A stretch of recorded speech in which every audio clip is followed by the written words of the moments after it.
प्रश्न आहे म्हणून नगरपालिका आणि रेल्वे प्रशासन बी ते जो रेल्वेचा जो भुयारी गटार जो भुयारी मार्ग जो आहे मिरज रोडचा जो रेल्वे पूल आहे तर ते रेल्वे अंडरब्रिजमध्ये नेहमी पाणी साठायचं तक्रारी येत असतात. वास्तविक सध्या ते जे हाईट गेज जे आहेत दोन्ही बाजूने बसवलेले म्हणजे एक फुले चौकाकडचा हाईट गेज वासुद चौकाकडचा आणि एक मिरजेकडचा जो हाईट गेज आहे तर त्याच्या आतमध्ये येणाऱ्या जे आहे तो रेल्वेची प्रॉपर्टी आहे.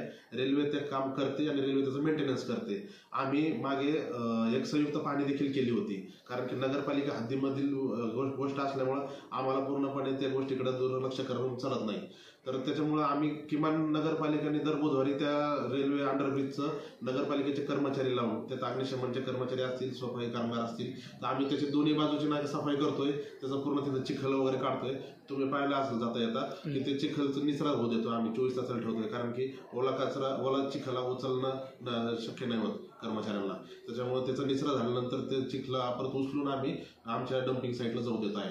तर वास्तविक हे नगरपालिकेची प्राथमिक जबाबदारी नसताना सुद्धा नागरिकांना त्रास होऊ नये म्हणून आम्ही त्याचं जितकं स्वच्छता ठेवता येईल तेवढं ठेवतोय.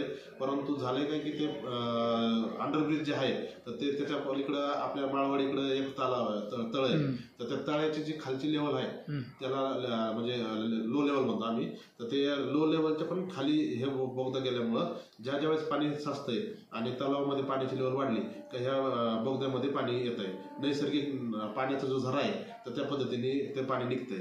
आम्हाला ज्यावेळेस रेल्वे प्रशासनाकडनं सूचना आल्या होत्या की हे गटारीचं पाणी असेल तर त्यावेळेस आम्ही काय केलं की शिवाजीनगरकडची जी गटार आहे आपलं ते मंदिर आहे चिन्हदेवी मंदिर तर त्या मंदिराच्या पासून आम्ही ते गटार पूर्ण आरसीसीची केली 9 इंची गटार केली. वास्तविक एवढी जाड गटार आम्ही शक्यतो करत नाही परंतु ते गटारीचं पाणी पर्क्युलेट होतंय ही फक्त म्हणजे शक्यता रेल्वे प्रशासनाने व्यक्त केल्यानंतर आम्ही पूर्ण ते गटार मागणं अशी एल शेप मध्ये करून समोर ते सराटे शो पॅलेस पासून ते पुढे काढलेली आहे. त्याच्यामुळे ते जे पाणी निघतंय ते नगरपालिकेचं सांडपाणी नसून ते जे आपलं तळ्यातलं पाणी जे आहे ते पर्क्युलेशननी नॅचरल फ्लोनी ते पाणी तिथं निघतंय. रेल्वे प्रशासनाशी पण मी संपर्क केला होता. तिथले जे वरिष्ठ अधिकारी आहेत डीएम ऑफिस मधले तर त्यांच्याशी सुद्धा आम्ही नाही का बोललो होतो तर त्यांनी काहीतरी त्याचं एक डीपीआर तयार केलेलं आहे आणि ते पण पाऊस थांबण्याची वाट बघत आहेत.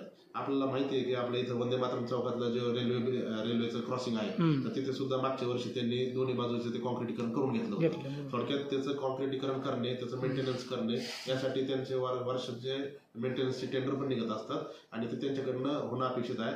आम्ही रेल्वे प्रशासनाला वेळोवेळी लिखितमध्ये सुद्धा सूचना केली आहे की नागरिकांना खूप त्रास होत आहे. आता सुद्धा आज रोजी सुद्धा तिथं पाणी खूप म्हणजे अगदी पाण्यासारखं पाणी निघते तिथं. तर त्यांनी त्यांच्यासाठी निधी मंजूर केलेला आहे. त्यांना पण त्याचं रिपेअरिंगचं काम करायचं आहे परंतु ते पण पावसाची वाट बघत आहे असं मला त्या अधिकाऱ्यांनी कळवलं.